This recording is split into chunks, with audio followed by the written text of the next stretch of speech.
नमस्कार। SPT news में आपका स्वागत है। पेश है 28 मई गुरुवार दोपहर 1:15 राजस्थान की बड़ी खबरें।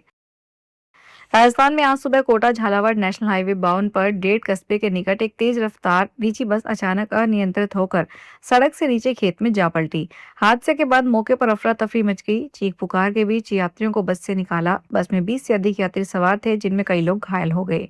यात्रियों के अनुसार बस नागपुर से दिल्ली की ओर जा रही थी। इसी दौरान सहरावदा बस स्टैंड के पास ओवरटेक करने के प्रयास में चालक ने बस पर नियंत्रण खो दिया और बस अनबैलेंस होकर पलट गई।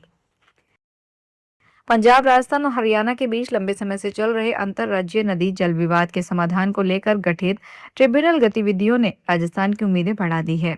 ट्रिब्यूनल के अध्यक्ष और सदस्यों ने इंदिरा गांधी नहर परियोजना के प्रथम एवं द्वितीय चरण का दौरा पूरा कर लिया है। अब ट्रिब्यूनल अपनी रिपोर्ट तैयार कर केंद्र सरकार को सौंपेगा, जिन पर तीनों राज्यों के बीच रावी व्यास नदियों के अतिरिक्त जल बंटवारे को लेकर अंतिम निर्णय की दिशा तय होगी। यदि ट्रिब्यूनल की रिपोर्ट के आधार पर राजस्थान को उसके हिस्से का लगभग 60 MF पानी अतिरिक्त मिलता है, तो राज्य सिंचाई व्यवस्था को बड़ा संबल मिलेगा। देश के 15 से ज्यादा राज्यों में शुक्रवार से गर्मी से राहत मिलने वाली है। राजस्थान, मध्य प्रदेश, बिहार, यूपी में अगले 3 दिन बारिश हो सकती है। बिहार के 32 जिलों में ऑरेंज अलर्ट जारी किया गया है। 60 किलोमीटर की रफ्तार से हवा चल सकती है। वहीं राजस्थान के जयपुर सहित 11 जिलों में आंधी बारिश का अलर्ट है। जैसलमेर, फलोदी, गंगानगर, बीकानेर में कल हीट वेव का सबसे ज्यादा असर रहा।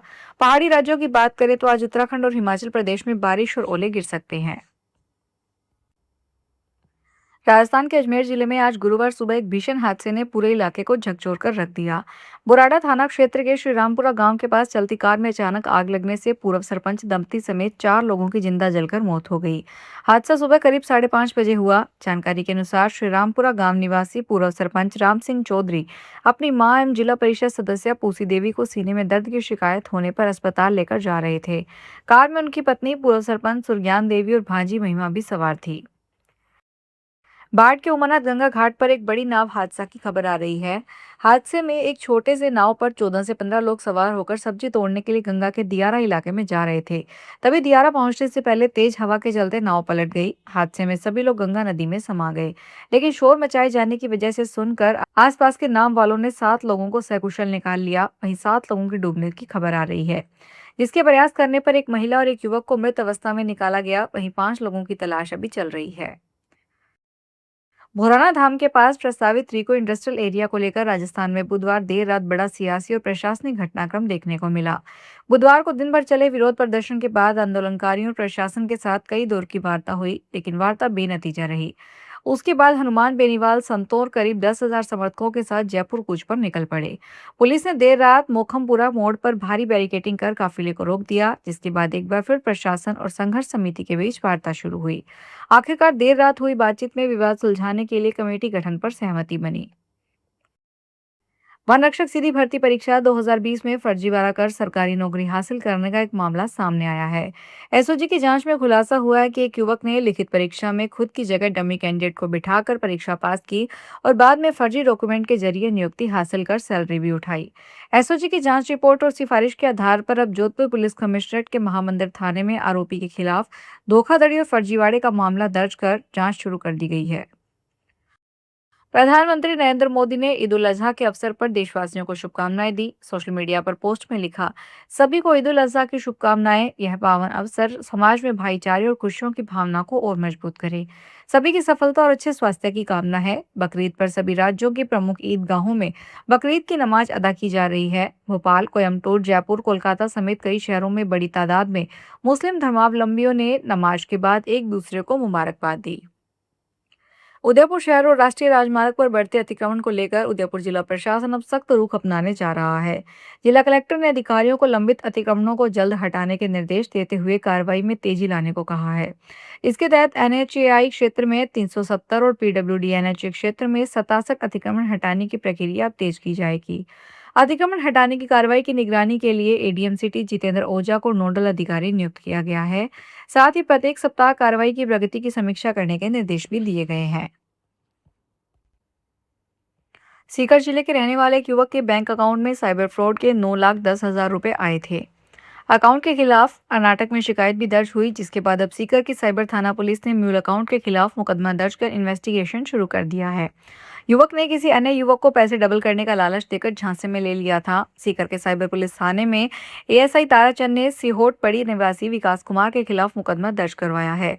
आरोपी विकास से पूछताछ करने के लिए साइबर थाना पुलिस उसके घर भी गई, लेकिन पुलिस को वहां पर विकास नहीं मिला। मिडल ईस्ट में शांति की कोशिशों को एक बार फिर बड़ा झटका लगा है। ईरान युद्ध के बीच हुए बेहद नाजुक युद्ध विराम के दौरान आज कुवैत पर अचानक मिसाइल और ड्रोन से हमला किया गया। इस हमले के बाद से पूरे इलाके में एक बार फिर युद्ध भड़कने का खतरा मंडराने लगा है। कुवैत की सेना ने आधिकारिक तौर पर इस हवाई हमले की घोषणा की है। हालांकि सेना ने सुरक्षा कारणों से अभी तक यह साफ नहीं किया कि इस हमले में किस जगह या सैन्य ठिकानों को निशाना बनाया गया था। मुंबई से हैदराबाद जा रही देवगिरी एक्सप्रेस में एक ऐसा यात्री सफर कर रहा था जिसके बैग में कपड़े नहीं बल्कि करोड़ों रुपए भरे थे। लेकिन हैदराबाद पहुंचने से पहले ही सरकारी रेलवे पुलिस और रेलवे सुरक्षा बल की नजर उस पर पड़ गई। पूछताछ हुई तो पूरा मामला हवाला कारोबार से जुड़ा निकला। पुलिस ने आरोपी को गिरफ्तार कर उसके पास से 1,22,70,000 रुपए कैश बरामद किए। हरियाणा व राजस्थान के लोगों को रेलवे ने गर्मी की छुट्टियों में यात्रियों की बढ़ती भीड़ को देखते हुए यात्रियों को बड़ी राहत दी है। उत्तर पश्चिमी रेलवे ने भावनगर टर्मिनस शकूर बस्ती भावनगर टर्मिनस साप्ताहिक स्पेशल रेल सेवा शुरू कर दी है। यह ट्रेन कल 29 मई शुक्रवार से संचालित होगी और नारनौल स्टेशन पर भी इसका ठहराव रहेगा। इससे हरियाणा, राजस्थान, दिल्ली और गुजरात के यात्रियों को सीधी रेल सुविधा मिलेगी और उनको लाभ होगा। कर्नाटक के मुख्यमंत्री सिद्धारमैया आज इस्तीफा दे सकते हैं। उन्होंने बेंगलुरु में अपने घर पर मंत्रियों के साथ ब्रेकफास्ट मीटिंग की। डिप्टी सीएम डीके शिव कुमार भी पहुंचे। शिव कुमार ने सिद्धारमैया के पैर छुए। इसके बाद सीएम ने उन्हें गले लगा लिया। सिद्धारमैया ने राज्यपाल थावरचंद गहलोत से मुलाकात के लिए समय मांगा था। हालांकि राज्यपाल पारिवारिक कारणों के चलते बेंगलुरु से बाहर हैं। ऐसे में सिद्धारमैया राज्यपाल दफ्तर को अपना इस्तीफा सौंप सकते हैं। उन्होंने इस्तीफा देने के लिए दोपहर 3 बजे तक का समय मांगा था। राजधानी में भवनों की अग्नि से सुरक्षा संबंधी नियमों को लेकर दिल्ली सरकार ने बड़ा फैसला किया है। इसके लिए सरकार ने दिल्ली अग्निशमन सेवा नियम 2025 की अधिसूचना जारी कर दी है।